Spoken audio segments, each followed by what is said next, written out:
Hello ವಿದ್ಯಾರ್ಥಿಗಳೇ, welcome to our YouTube channel. ಈ ಒಂದು ವಿಡಿಯೋದಲ್ಲಿ ನಾವು ಸಮಮಿತಿ ಆಕೃತಿಗಳು 5ನೇ ತರಗತಿಯ ಸಮಮಿತಿ ಆಕೃತಿಗಳ ಬಗ್ಗೆ ಅಧ್ಯಯನವನ್ನು ಮಾಡೋಣ.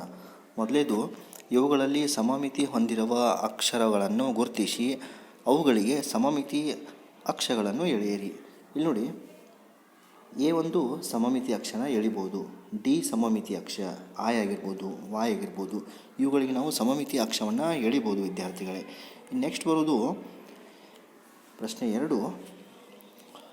ಈ ಅಂಕಿಗಳಲ್ಲಿ ಸಮಮಿತಿ ಹೊಂದಿರುವ ಅಂಕಿಗಳನ್ನು ಗುರುತಿಸಿ ನಂತರ ಅವುಗಳಿಗೆ ಸಮಮಿತಿ ಅಕ್ಷರವನ್ನು ಎಳೆಯಿರಿ ಅಂತ ಕೊಟ್ಟಿದ್ದಾರೆ.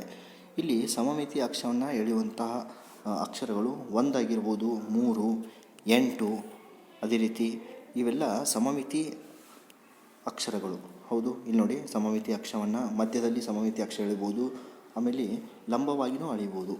ಇಲ್ಲಿ ನೋಡಿ, 3 ಇದಕ್ಕೆ ಅಡ್ಡವಾಗಿ ಸಮಮಿತಿ ಅಕ್ಷರ ಎಳಿಬೋದು, 8 ಇದಕ್ಕೂ ಕೂಡ ಸಮಮಿತಿ ಅಕ್ಷರಗಳನ್ನು ನಾವು ಎಳಿಬಹುದು. 1, 3, 8 ಈ ಸಂಖ್ಯೆಗಳು ಸಮಮಿತಿ ಅಕ್ಷರಗಳು. ನೆಕ್ಸ್ಟ್ ಪ್ರಶ್ನೆ 3. ಕೆಳಗಿನ ಸಮಮಿತಿ ಚಿತ್ರಗಳಿಗೆ ಸಾಧ್ಯವಿರುವ ಸಮಮಿತಿ ಅಕ್ಷರಗಳನ್ನು ಎಳೆಯಿರಿ ಅಂತ ಕೊಟ್ಟಿದ್ದಾರೆ. ಇಲ್ಲೊಂದು ಚತುರ್ಭುಜ ಇದೆ, ಅಂದರೆ ಚೌಕ, ಇದಕ್ಕೆ ಸಮಮಿತಿ ಅಕ್ಷರಗಳನ್ನು ಎಳಿಬೋದು. ಇಲ್ಲಿ ನೋಡಿ, 1, 2, 3, 4 ಸಮಮಿತಿ ಅಕ್ಷರವನ್ನು ಎಳೆದಿದ್ದಾರೆ.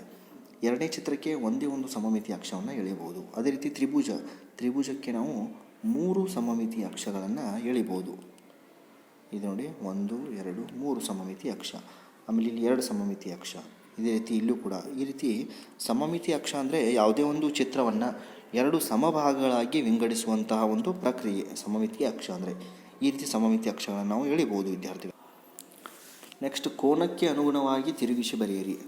45 ಡಿಗ್ರಿ, 90 ಡಿಗ್ರಿ, 135 ಡಿಗ್ರಿ ಮತ್ತು 180 ಡಿಗ್ರಿ ತಿರುಗಿಸಬೇಕು. ವಿದ್ಯಾರ್ಥಿಗಳು ನಿಮಗೇನು ಗೊತ್ತಿರಬೇಕು, ಇಲ್ಲಿ ನೋಡಿ, ಕೋನಗಳು ಇದು 0, ಇದು 90 ಡಿಗ್ರಿ, ಇಲ್ಲಿ ಬಂದರೆ 180 ಡಿಗ್ರಿ, ಇಲ್ಲಿ 270 ಡಿಗ್ರಿ, ಇಲ್ಲಿ ಮತ್ತೆ ಹೊಳೆ ಬಂದರೆ ಇದು 360 ಡಿಗ್ರಿ ಪೂರ್ಣ ಕೋನ ಅಂತ ಕರಿತೀವಿ. ಈ ಕೋನಗಳ ಬಗ್ಗೆ ನಿಮಗೆ ಗೊತ್ತಿರಬೇಕು. ಆವಾಗ ನಾವು ಕೋನಕ್ಕೆ ಅನುಗುಣವಾಗಿ ತಿರುಗಿಸಿ ಬರಲಿಕ್ಕೆ ನಮಗೆ ಬರುತ್ತೆ. ಇಲ್ಲಿ ನೋಡಿ, ಎಯನ್ನು 45 ಡಿಗ್ರಿ ತಿರುಗಿಸಿದಾಗ, 90 ಡಿಗ್ರಿಯನ್ನು ತಿರುಗಿಸಿದಾಗ ಮೊದಲು ಈ ರೀತಿ ಇದೆ. 45 ಡಿಗ್ರಿ ಅಂದರೆ ಈ ರೀತಿ ತಿರುಗಿಸಬೇಕು, ಆಮೇಲೆ 90 ಡಿಗ್ರಿ, ಆಮೇಲೆ 135, 180, ಆಮೇಲೆ 5ಅನ್ನು ತಿರುಗಿಸಿ ಬರೆದಾಗ ಎಮ್ ಆಗಿರ್ಬೋದು, ಝೆಡ್ ಆಗಿರ್ಬೋದು, ಅಥವಾ ಈ ಚಿತ್ರ ಆಗಿರ್ಬೋದು, ಗೊಂಬೆ ಚಿತ್ರ, ಈ ರೀತಿ ನಾವು ಕೋನಕ್ಕೆ ಅನುಗುಣವಾಗಿ ತಿರುಗಿಸಿ ಬರೀಬೇಕು. ಇಲ್ಲಿ ನೋಡಿ ವಿದ್ಯಾರ್ಥಿಗಳೇ, ಪ್ರಶ್ನೆ 5. ಸಮಮಿತಿ ಚಿತ್ರಗಳು ಅರ್ಧ ಭಾಗಗಳನ್ನು ನೀಡಿದೆ, ಆ ಚಿತ್ರಗಳನ್ನು ಪೂರ್ಣಗೊಳಿಸಿ ಅಂತ ಕೊಟ್ಟಿದ್ದಾರೆ.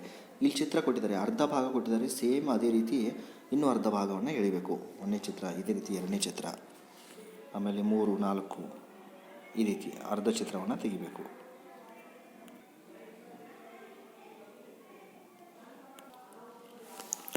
ಪ್ರಶ್ನೆ 9.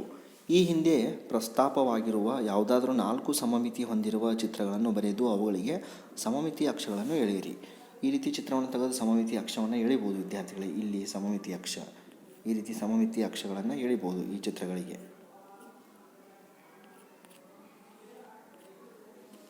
ಇದಿಷ್ಟು ವಿದ್ಯಾರ್ಥಿಗಳೇ 5ನೇ ತರಗತಿಯ ಅಭ್ಯಾಸ ಪುಸ್ತಕ ಅಂದರೆ ವರ್ಕ್ಬುಕ್ಕನ್ನು ಸಾಲ್ವ್ ಮಾಡಿದ್ದೀವಿ, ಸಮಮಿತಿ ಅಕ್ಷರಗಳು.